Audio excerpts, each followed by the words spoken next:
went on with his disciples to the villages of Caesarea Philippi, and on the way he asked his disciples, "Who do people say that I am?" And they answered him, "John the Baptist, and others Elijah, and still others one of the prophets." He asked them, "But who do you say that I am?" Peter answered him, "You are the Messiah."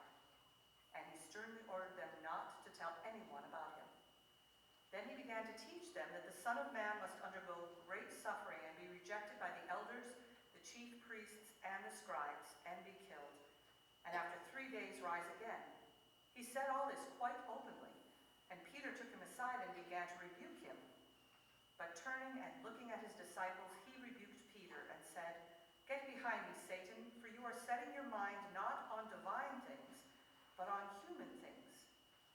He called the crowd with his disciples and said to them, "If any want to become my followers, let them deny themselves and take up their cross and follow me.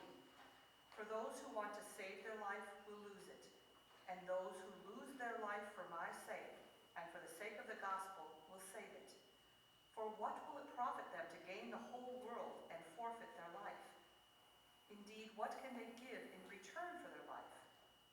Those who are ashamed of me and of my words in this adulterous and sinful generation, of them the Son of Man will also be ashamed, when he comes in the glory of his Father with the holy angels." And he said to them, "Truly I tell you, there are some standing here who will not taste death until they see that the kingdom of God has come with power." 6 days later, Jesus took with him Peter and James and John, and led them up a high mountain apart by themselves. And he was transfigured before them, and his clothes became dazzling white, such as no one on earth could bleach them. And there appeared to them Elijah with Moses, who were talking with Jesus. Then Peter said to Jesus, "Rabbi, it is good for us to be here. Let us make 3 dwellings, one for you, one for Moses, and one for Elijah." He did not know what to say, for they were terrified. Then a cloud overshadowed them, and from the cloud there came a voice, "This is my Son, the beloved. Listen to him." Suddenly, when they looked around, they saw no one with them anymore, but only Jesus. Word of God, word of life. Thanks be to God. In the name of our Lord Jesus Christ. Amen. Who do people say that I am? Jesus asked. And you know, we've been talking a lot over the last few weeks, over the last months, about kind of some of the varieties of Christianity and how people kind of come in with all different kinds of images. Who do people say that I am? In a lot of ways, that may be one of the most critical questions that we could ask. And one of the reasons why, when we're looking at this whole thing, a lot of times, who do people say that I am? You may say, well, go to the Bible, Pastor. Go to the Bible and you'll find out everything there is to know about Jesus. You'll find out that he was born in Bethlehem, some of these things that we talked about before. But even when you start to, do you guys remember maybe you still have them, the Bibles where the things that Jesus said were in red? Do you still have those around? Okay. Well, when you're looking at, one way to kind of get to know Jesus is to look at the things that he said. Now, one word of caution, and I don't want to freak anybody out, but you know that the Gospel of John is one of the latest Gospels written. And the Gospel of John is really complicated. It was put together in kind of a different way than the other 3 Gospels were. And so one of the things that they did is that they took sermons that were happening during that time within their community, and they worked the sermon into the narrative. That's why you get the bread of life, and I am the bread of life, said Jesus. And then you get like 3 pages, because it was a sermon, about, and this is what the bread of life means. And you'll notice a lot of times it will go from, English again, from first person to third. Okay, thank you. But just, it'll start talking, in more general terms, and it'll even start talking about Jesus. And you're thinking, well, why is Jesus talking about Jesus? Because you're hearing a sermon. Now, that's why you have to be a little bit careful with the Gospel of John, because if you have one of those red letter, they weren't necessarily discriminating, and so you have, page upon page upon page of things that Jesus said. I would hope to high heaven that the things that I am saying will not get printed in some gospel someday. Anyway, that's a whole different. But you can read about Jesus and you can read the things that he said. But even if you start to read the things that he says, it can get a little bit confusing because Jesus will say, I am the gate, I am the door. The gate is narrow. Many are called, but few are chosen. One of the things that pastors like, many are called, but most are frozen. Including the pastors for most of us, but many are called, and you can start to see, when you start to see some of those, I have not come to bring peace to the world, but to bring division. Father will be set against son, and mother against daughter, and you're kind of going, whoa, Jesus. But if you look at it that way, you can see why some people would start to look at Jesus and kind of say, oh, okay, well, Jesus is the one who divides. Jesus is the one that you must choose to be a follower, and there will be those who follow Jesus and those who don't follow Jesus. There will be those who are in and those who are out. You could read it in such a way that it looks like Jesus is this moral teacher, and kind of depending on which morals you decide to pick out, then you can kind of create Jesus as this one who gives us the rules and the laws, like I've talked about before. But you could also read it, and you could come in from a completely different angle and look at the things that Jesus says about social justice and other things like that. And you could come in with probably a much more Lutheran perspective, because that's the part we like to read. And you can say, no, this is what Jesus is about. Jesus is walking with his disciples, and he asks them, who do people say that I am? Some people say you're a prophet. You speak truth to power. You speak with the authority of God. God's will for the world is, or some people say you're John the Baptist, come back from the dead. Ooh. But, some people say that you're Elijah, because the tradition was at that point that Elijah would come back before the kingdom of God. That's why still at Passover meals, the Jewish people will leave a chair open for Elijah. And the youngest kid will get to go to the door of the house and open the door and call out, Elijah! Dinner's ready! In the hopes that Elijah will come. They thought that maybe he was Elijah. But then Jesus turns the tables in a really kind of uncomfortable way. Because it's kind of easy, isn't it, even what we were just doing, to say what other people think about Jesus. But then Jesus looks at them and says, what about you? What about you?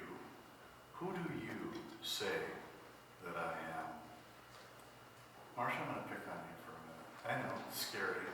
It's okay. Usually I just pick on, come on up here. Because a lot of times I was going to pick on Julie, but you were right there. But for those of you who don't know, this is Marsha. Marsha, what's your middle name? Jean. Okay, well, that was probably a scary thing right there, because a lot of people don't like their middle name.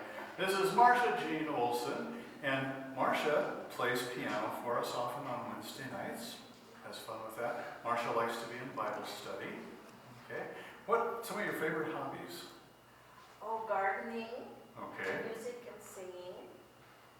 Playing with my grandchildren. Oh, cool. You've learned your birthday? You don't have to give the year, but just the date? November 9th. Okay, November 9th. You have now learned a lot about Marsha.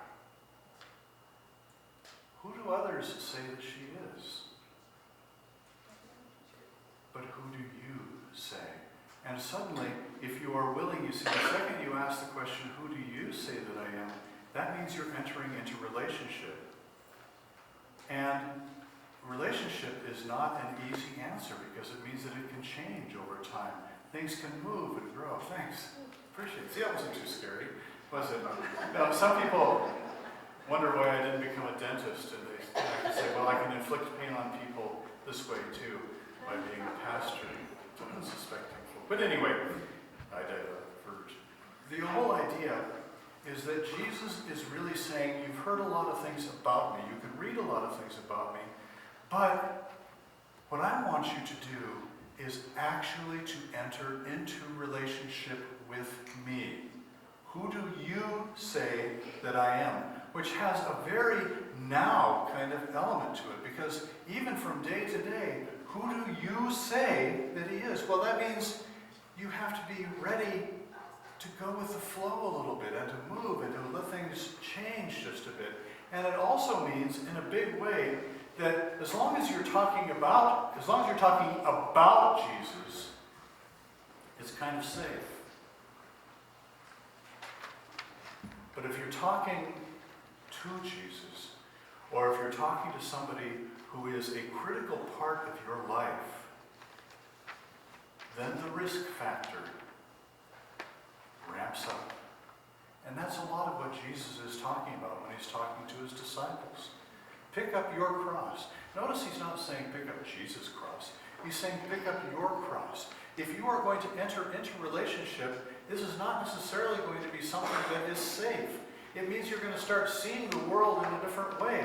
It means that you might be called upon to speak out about Jesus, to speak out about the world that he is wanting to see, to start speaking out, and that causes risk. For those who are friends, for those who are married, for those who are parents, relationship is risk. And you just don't know exactly where that risk is going to take you. A lot of people think of Christianity as something that's safe.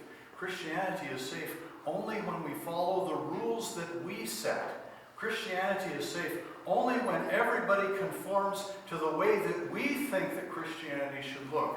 But if you are going to enter into relationship with God, into relationship with Jesus, if you are going to open yourself up to that constant dialogue, to that constant possibility of God, how can I be your hands today?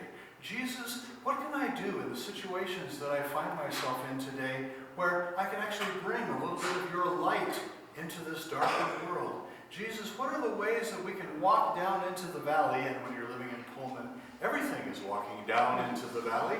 You know, how can we walk down into the valley again today and let the light of your kingdom? Well, in that dialogue, things may change. Thurgood Marshall wrote a wonderful piece. I want to share it with you as we get ready to move into this Lenten season. Thurgood Marshall talked about his grandma. An incredibly hard life. She was born right after slavery, raised 6 kids all by herself. Wasn't raising 1 kid, raising 3 kids, 6 kids by herself. She worked a job and a half. Thurgood Marshall said, "Grandma, tell me about Jesus. Talk to me, Grandma, about your faith." And she said, "I'm not going to tell you about Jesus. He's not some interesting idea, child. Jesus is who gets me up in the morning and gets me through the day. And at the end of the day, Jesus is the one that keeps me going so that I can still have hope and I can sleep knowing that I am surrounded by his arms." Jesus has an idea that's safe.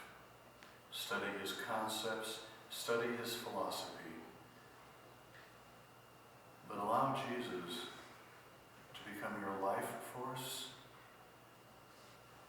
"I'm not interested in an interesting idea," said Jesus. "I'm interested in you. Who do you say that I am? How would my life be different if I actually entered into that kind of relationship with Jesus?" Think to yourself, how would your life be different right now if you had never heard of Jesus, or if it may be really different or it may not be very different at all. But also think about how you could change course right now too, and open yourself up to an even deeper relationship. Maybe you've just been kind of sticking your toe in the water of the pool of Jesus to see if it'll be comfortable or not. And Jesus is saying, it's time to dive in. Look at Jesus. Listen